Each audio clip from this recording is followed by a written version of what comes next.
first reading.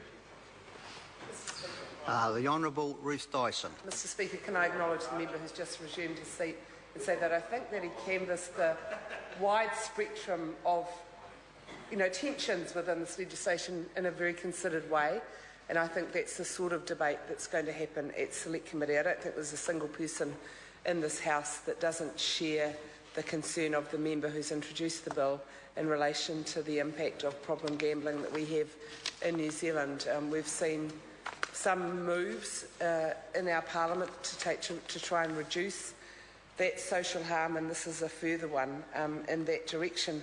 I'm a little surprised that the National Party did agree to the legislation that is clearly only going as far as Select Committee with the support of the National Party, but it does, for me, indicate a bit of a conflict when they're going to be supporting this bill, a member's bill of Te Ururoa Flavels to Select Committee. We'll hear from the problem gambling groups around the country who are trying to deal with the huge distress and dysfunction caused by people who have problem gambling. The devastation that it causes to families is something that all New Zealanders would seek to avoid. But at the same time, the National Party are going to be whipped, not even a conscience vote, into supporting the dodgy deal that gives Sky City a further 500 pokie machines, as if they're not related.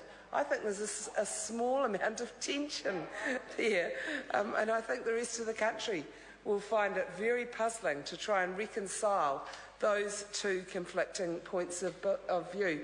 The other puzzle that I have is when you look at the order paper that we've got before us today. I think it's at number 49. There's a gambling amendment bill on the order paper that was reported back from the Government Administration Committee, according to the parliamentary records, on the 12th of May 2009, and it's 2009, and now it's 2012. It's nearly the third anniversary. It's just weeks away from the third anniversary of the gambling amendment legislation being reported back to Parliament. It's in the name of the Honourable Chris Tremaine. Why isn't it up on the order paper? If there's such a major concern about the social hazard, as was correctly described by the member whose name is on this legislation, why isn't the government doing something about it? We've got a bill, it's been to Select Committee, it's back before the House. We could be progressing it. I'm sure it would get a huge amount of support. Perhaps that would be too blindingly obvious in the face of the dodgy deal with Sky City, as opposed to supporting a member's bill through to Select Committee.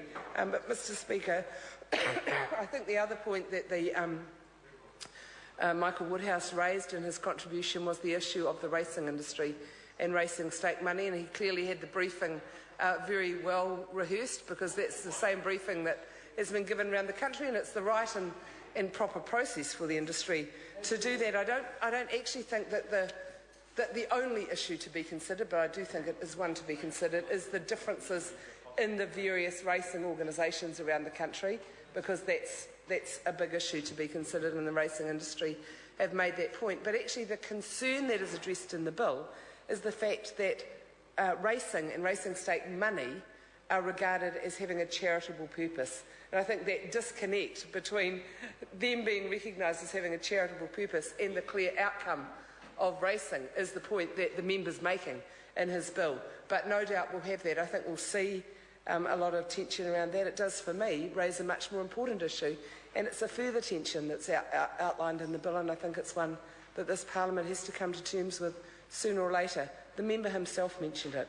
He said, why should we be giving money to racing and pokie money to racing stake money when we've got community and iwi organisations who are desperately short of funding? The bigger question from my point of view is, how do we fund social good activity in our community? How do we resource that activity without being dependent on pokie machines? That's the nub of the question. Let's not divide our communities, particularly between racing and other activities, because it gets us off the primary purpose of the debate, which is, what do we want in our society, what do we want in our communities, and how do we ensure that the organisations that we entrust to perform or support those activities are able to do so without resorting to gambling money. We as a society have moved to a high level of dependency, and we must have the strength to break that dependency if we're going to move at the same time away from the harm that problem gambling causes to our communities. So they are connected actions, Mr. Speaker, and I think that I would urge the member who introduced the bill to try and expand the debate at Select Committee so that we don't end up just with a racing versus the rest, which is where the racing Sorry to interrupt the honourable member. Her time has expired. About societal good. I call Todd McLeay. Mr. Speaker, thank you. It gives me pleasure to rise and speak on this bill.